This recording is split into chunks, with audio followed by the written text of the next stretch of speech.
kadala ng gilakwa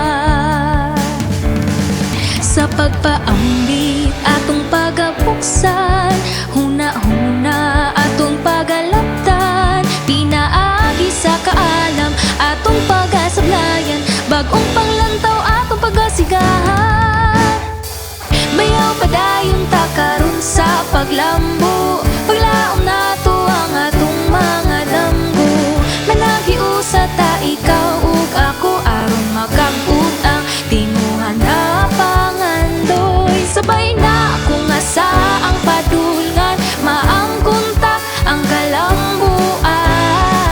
Tuyok ta alang sa kabaguhan, kay kining tanan para sa kaayuhan.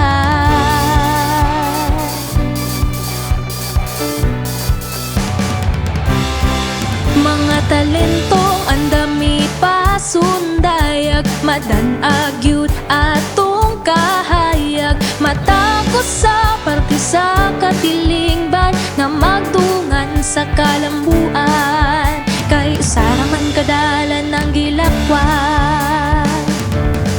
Sa pagpaambit atong pagabuksan, huna-huna atong pagalaptan, pinaagi sa kaalam atong pagasablayan, bagong panglantaw atong pagasigahan.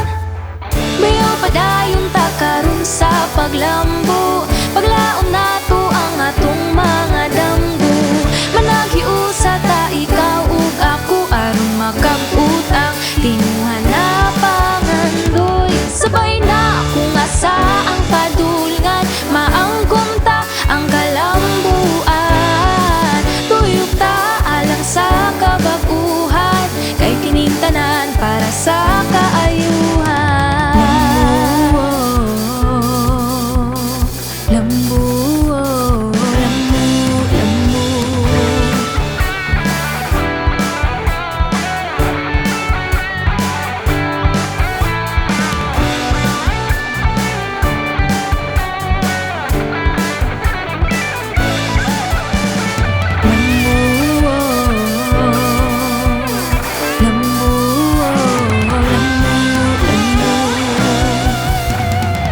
Bayaw padayon ta karon sa paglambo,